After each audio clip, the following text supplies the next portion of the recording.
اسلامی مہینوں کے اعتبار سے رجب کا مہینہ چل رہا ہے اور ایک بابرکت مہینہ ہے، مبارک مہینہ ہے۔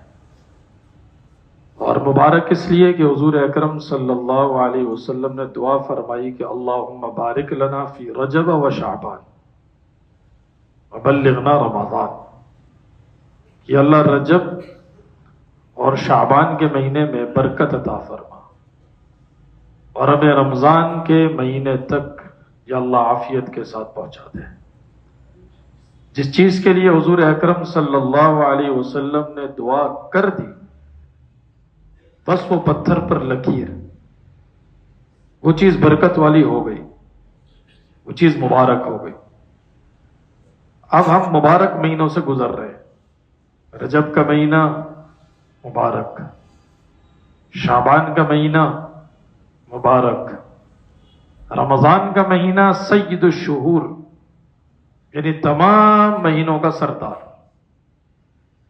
رجب کے مہینے کے بارے میں دو تین اہم چیزیں ہمارے لیے جاننا ضروری۔ ایک تو یہ کہ جناب نبی کریم صلی اللہ علیہ وسلم خاتم النبیین ہیں، امام الانبیاء ہیں، سید الانبیاء والمرسلین ہیں۔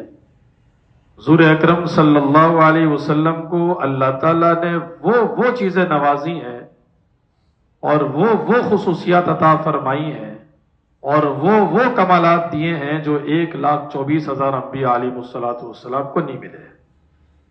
ہر نبی کو معجزات ملے، کسی نبی کو کیا معجزہ، کسی نبی کو کیا معجزہ، لیکن جو اعلیٰ درجے کے معجزات حضور اکرم صلی اللہ علیہ وسلم کو ملے ہیں وہ کسی نبی کو بھی نہیں مل سکے۔ اور آپ صلی اللہ علیہ وسلم کے معجزات میں ایک بہت بڑا معجزہ واقعہ معراج ہے، اور واقعہ معراج ہمیں کچھ سبق دیتا ہے۔ سب سے پہلے تو ہمارے لیے یہ جاننا ضروری ہے کہ واقعہ معراج ہوا کب، اور کیا 27 رجب کی رات اور 27 رجب کا دن، اس کے بارے میں حضور اکرم صلی اللہ علیہ وسلم کی کچھ تعلیمات ہیں کہ نہیں؟ یہ بات تو طے شدہ ہے، اور یہ بات قرآن کریم کی آیات سے ثابت ہے۔ 15ویں پارے کے بالکل شروع میں اور 27ویں پارے کی سورہ نجم کے بالکل شروع میں اللہ تعالیٰ نے واقعہ معراج کو بیان فرمایا ہے کہ سبحان الذی اسری بعبدہ لیلا من المسجد الحرام الی المسجد الاقصی، اور سورہ نجم میں اللہ تعالیٰ نے فرمایا ہے ثم دنا فتدلی فکان قاب قوسین او ادنی، اور قرآن کریم سے مضبوط دلیل اس کائنات میں کوئی بھی نہیں ہے۔ اس لیے حضور اکرم صلی اللہ علیہ وسلم کا واقعہ معراج ٹھوس دلائل سے ثابت ہے۔ اللہ تعالیٰ کے پاس گئے ہیں، اعلیٰ مقامات تک گئے ہیں، وہاں تک گئے ہیں جہاں تک جبرائیل بھی نہیں جا سکے۔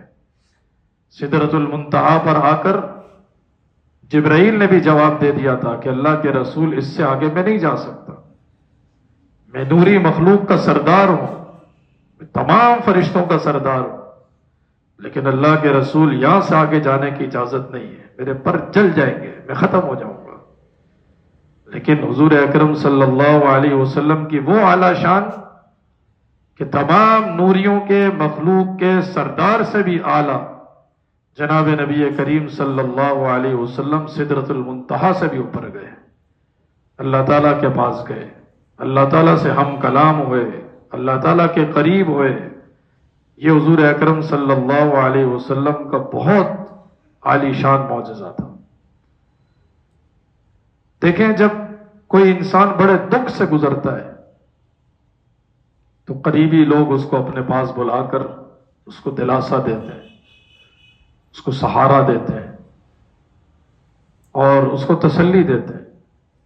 حضور اکرم صلی اللہ علیہ وسلم نے جب نبوت کا اعلان کیا تو آپ کے چچا ابو طالب، ان کا مکہ مکرمہ میں ایک بھرم تھا، ایک رعب تھا، کسی کی جرت نہیں ہوتی تھی کہ ابو طالب کے سامنے آنکھیں نکال سکے اور ابو طالب کے سامنے کچھ بول سکے، اور حضور اکرم صلی اللہ علیہ وسلم کو اپنے چچا ابو طالب کی بھرپور سپورٹ تھی۔ اگرچہ ابو طالب اسلام نہیں لائے، لیکن چچا کا دفاع بھرپور کرتے تھے، کہتے تھے کہ آپ اپنے دین کی دعوت دیں، میں دیکھتا ہوں کہ کون آپ کی طرف آنے کی جرت کرتا ہے۔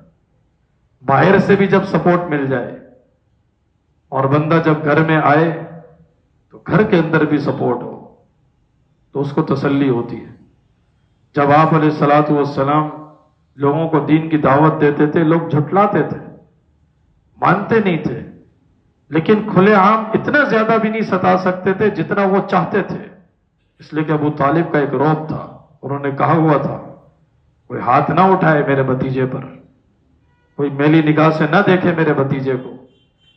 لیکن جب حضور اکرم صلی اللہ علیہ وسلم گھر کے اندر تشریف لاتے تو ام المومنین سیدہ خدیجہ رضی اللہ تعالی عنہا حضور اکرم صلی اللہ علیہ وسلم کو بھرپور تسلی دیا کرتی تھی، تو آپ علیہ الصلوۃ والسلام کا دل ہلکا ہو جاتا، کل کے لیے دوبارہ تیاری کرتے تھے۔ ایک وقت آیا ابو طالب دنیا سے چلے گئے، کچھ تھوڑا سا وقت ہی گزرا تھا کہ ام المومنین حضرت سیدتنا خدیجہ الکبریٰ رضی اللہ تعالی عنہا بھی دنیا سے چلی گئی۔ اس سال کو حضور اکرم صلی اللہ علیہ وسلم نے عام الحزن قرار دیا، یہ غم کا سال ہے، دو جدائیاں ہو گئی، چچا بھی چلے گئے اور زوجہ مطہرہ بھی چلی گئی۔ آپ صلی اللہ علیہ وسلم نے طائف کا رخ کیا، طائف میں لوگوں کو دعوت دی۔ طائف کے لوگوں نے حضور اکرم صلی اللہ علیہ وسلم کے ساتھ بہت برا سلوک کیا، ستایا، پتھر بھی مارے۔ حضور اکرم صلی اللہ علیہ وسلم کے مبارک جسم سے خون بھی نکل گیا۔ آپ علیہ الصلوۃ والسلام پریشان بھی ہوئے، طائف سے دوبارہ لوٹے مکہ مکرمہ۔ حضور اکرم صلی اللہ علیہ وسلم کو اللہ تعالیٰ نے اپنے پاس ساتوں آسمانوں پر بلوایا، ام ہانی کے گھر سے چلے بیت المقدس، وہاں پر اللہ تعالیٰ نے تمام انبیاء کو جمع فرمایا، حضرت آدم سے لے کر عیسیٰ تک تمام پیغمبر موجود ہیں، اور جناب نبی کریم صلی اللہ علیہ وآلہ وسلم بھی موجود ہیں۔ نماز پڑھانی ہے، امامت کون کرے گا؟ کیا آدم کریں گے جو ابو البشر اور سب سے پہلے پیغمبر ہیں؟ کیا ابراہیم کریں گے جنہوں نے بیت اللہ کی تعمیر کی اور وہ خلیل اللہ ہیں؟ کیا موسیٰ کریں گے جن سے اللہ تعالیٰ نے ہم کلام کیا اور وہ کلیم اللہ ہیں؟ نہیں، آج امامت جناب نبی کریم صلی اللہ علیہ وسلم جو سب سے آخر میں آنے والے لیکن تمام انبیاء کے سردار حضور اکرم صلی اللہ علیہ وسلم نے آگے کھڑے ہو کر تمام انبیاء کو امامت کروائی۔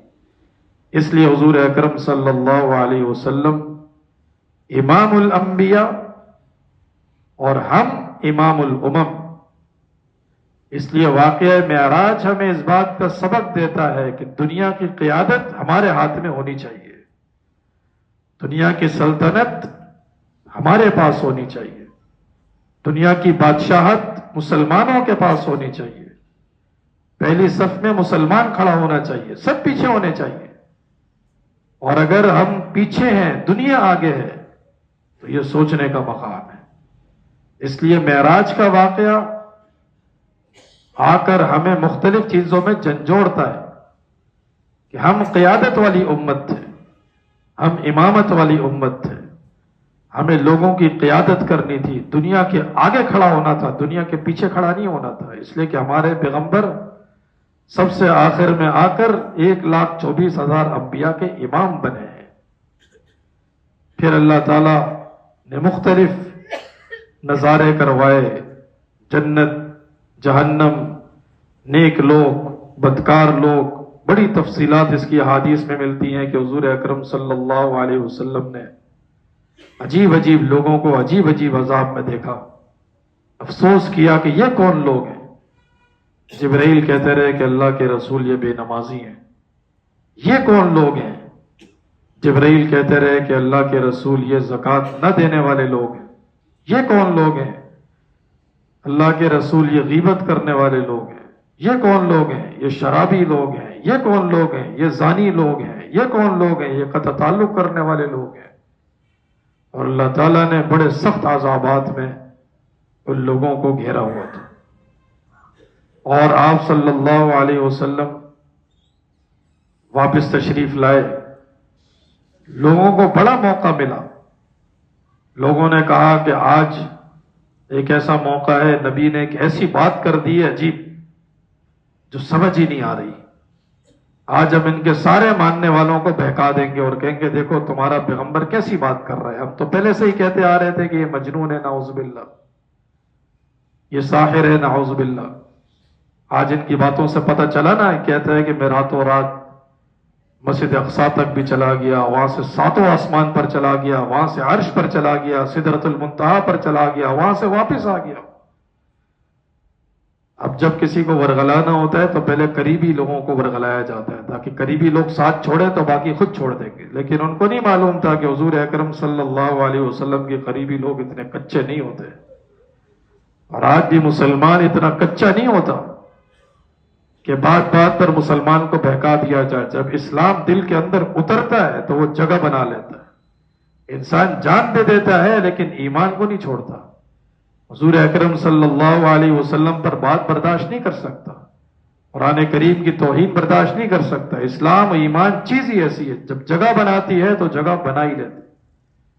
حضرت ابوبکر صدیق کے پاس آیا ابو جہل اور کہا کہ دیکھو عجیب بات ہوئی، ایک بندہ کہتا ہے میں راتوں رات بیت المقدس بھی گیا ہوں، آسمان پر بھی گیا ہوں، ساتوں آسمان پر گیا ہوں، عرش تک گیا ہوں، اللہ سے ملا ہوں، واپس بھی آ گیا ہوں، اور رات ابھی ختم بھی نہیں ہوئی، تو کیا ہو سکتا ہے؟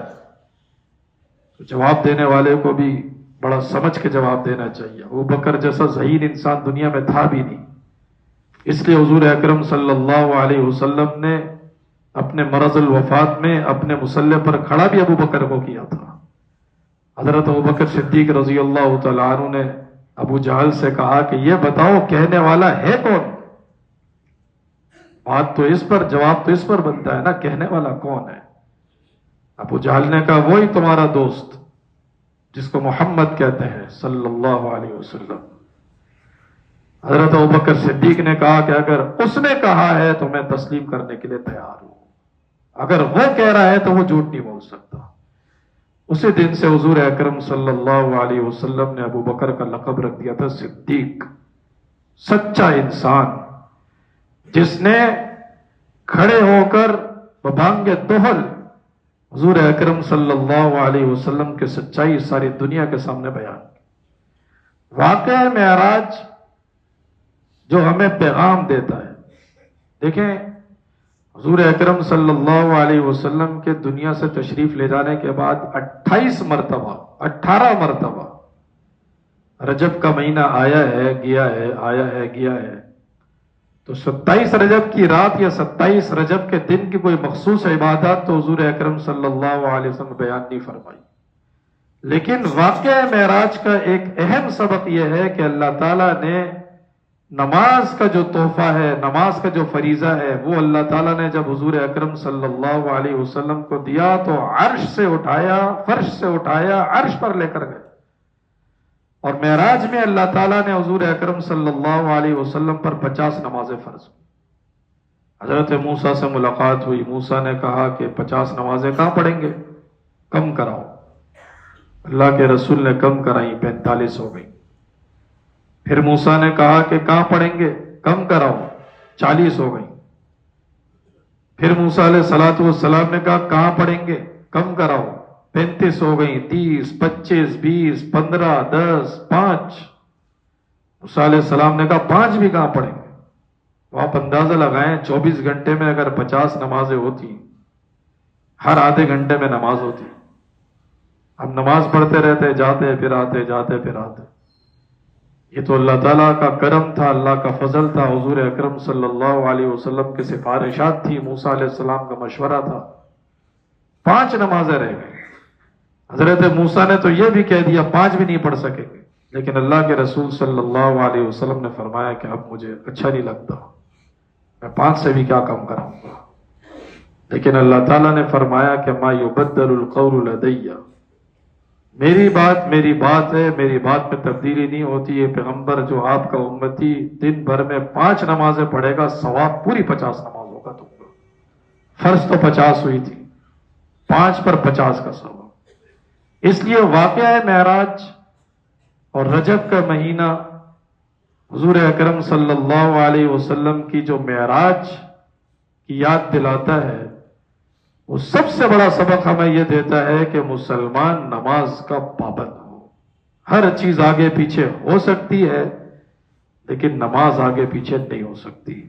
اگر ہم نماز کے پابند ہیں تو ہم واقعہ معراج سے سبق حاصل کرنے والے ہیں، اور اگر ہم نماز کے پابند نہیں تو دن تو آتے رہیں گے اور جاتے رہیں گے۔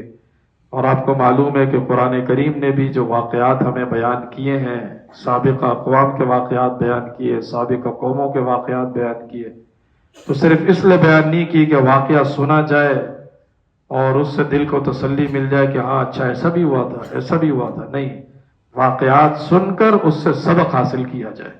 اس لیے واقعہ معراج جب ہمارے سامنے سے گزرتا ہے، ہمیں یاد دلاتا ہے، تو اس کا سبق یہ ہے کہ ہم، ہماری اولاد، ہمارے گھر کی خواتین، ہمارے گھر کا ایک ایک فرد، ہمارے گھر کا ایک ایک بچہ نمازی ہو اور نماز کا اہتمام کرنے والا ہو، اور اسی میں دنیا اور آخرت کی نجات ہے۔ اللہ تعالیٰ ہم سب کو عمل کرنے کی توفیق عطا فرمائے۔ وآخر دعوانا الحمدللہ رب العالمین۔